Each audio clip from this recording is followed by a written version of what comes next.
Hi student, कैसे हो आप सारे। आज जैसा कि आप देख रहे हो मैंने अपने हाथ में एक ग्लास पकड़ के रखा हुआ है।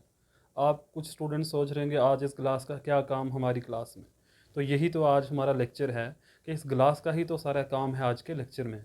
आज हमने ये पढ़ना है कि जब हम फ्लूइड के अंदर किसी भी मटेरियल को जब हम डालते हैं तो कुछ मटेरियल जो हैं वो फ्लूइड के अंदर इंटर कर जाते हैं, मतलब मूव करते हैं, डेप्थ में चले जाते हैं मूव करके, और कुछ मटेरियल जो हैं वो वापस फ्लोट कर जाते हैं। तो यही कंसेप्ट आज हमने सीखना है कि क्यों ऐसा होता है। तो चलिए हम स्टार्ट करते हैं आज के लेक्चर को। ये पकड़िए आप। अब इस ग्लास का मैंने एक जो ग्रामेटिकल यहाँ पर शो कर रखा है, क्योंकि मैं अगर एक हाथ में ग्लास पकड़ूंगा तो आपको पढ़ाएगा कौन फिर।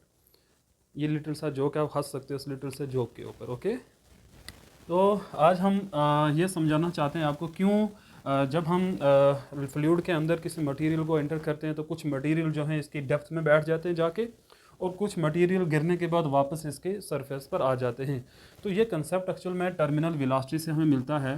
टर्मिनल वेलोसिटी जो है इसका लेक्चर मैंने पहले ही अपलोड कर रखा है, तो आप मेरे यूट्यूब चैनल पर जाके वहाँ पे प्ले लिस्ट में सर्च कर सकते हो कि टर्मिनल वेलोसिटी क्या होती है।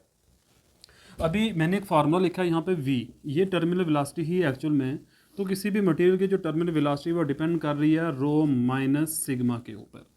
अभी ये रो क्या चीज़ है, यहाँ पे ये है डेंसिटी उस मटेरियल की जो हम ड्रॉप करेंगे इस मटेरियल में, और हमारे पास सिग्मा वो फ्लूइड है जिसमें हम ड्रॉप कर रहे हैं, मटेरियल्स को हम ड्रॉप करने वाले हैं। अभी आप साइड पे जो वीडियो प्ले हो रही है उसमें भी आप ध्यान से देख सकते हो कैसे हमने कुछ मटेरियल को पानी के अंदर इंटर किया, तो कुछ मटेरियल जो है वो डेप्थ में जा रहे हैं और कुछ मटेरियल जो है वापस सरफेस पर आ रहे हैं।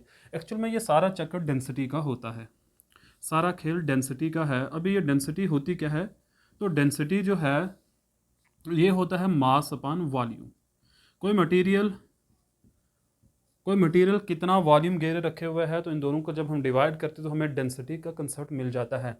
अभी स्टूडेंट्स टर्मिनल वेलोसिटी जो है मैं आपको समझा देता हूँ। एक्चुअल में जब हम किसी मटेरियल को किसी फ्लूइड के अंदर इंटर करते हैं तो किस वेलोसिटी से, किस मैक्सिमम वेलोसिटी से वो फ्लूइड में मूव कर रहा होता है, विद कांस्टेंट वेलोसिटी से जो फ्लूइड में मूव कर रहा होता है, तो उसी को हम कहते हैं टर्मिनल वेलोसिटी।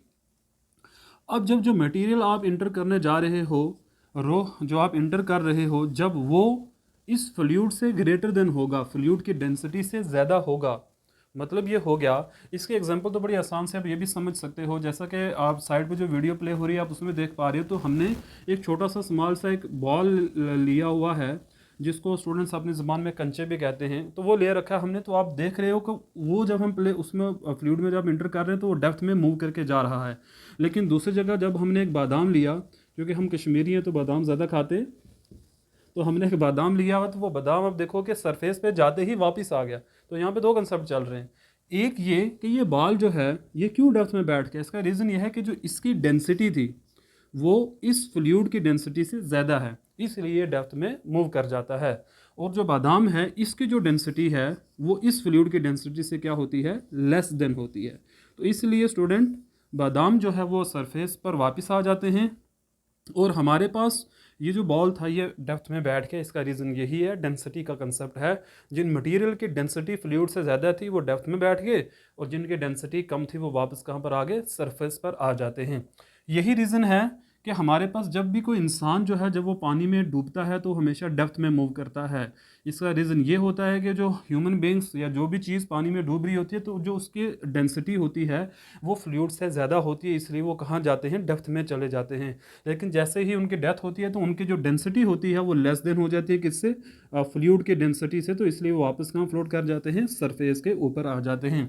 तो इसलिए जब भी कोई मटेरियल किसी भी चीज़ में डूब रहा होगा तो इसका मतलब उसकी डेंसिटी उस पर्टिकुलर फ्लूइड से क्या होगी, कम होगी, सॉरी ज़्यादा होगी। और जब वो वापस फ्लोट करेंगे तो उसका मतलब उनकी डेंसिटी क्या है, ज़्यादा डेंसिटी मटेरियल की कम होगी फ्लूइड से, तभी वो वापस कहाँ फ्लोट कर जाते हैं। अब अपने कमेंट में एक क्वेश्चन का आंसर देना है। क्वेश्चन ये है कि ऐसा कौन सा सी है जिसमें ह्यूमन बींग्स या कोई भी चीज़ डूबती नहीं है, मतलब एक ऐसा सी है उस सी में अगर आप जाओगे तो आपको तैरने की ज़रूरत ही नहीं पड़ेगी, आप डूबोगे नहीं इसके अंदर।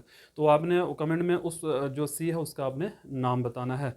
तो कैसी लगी आज की वीडियो कमेंट में ज़रूर बताइए, अच्छे से पढ़िए और मुझे दुआओं में याद रखिए। Okay, thank you very much.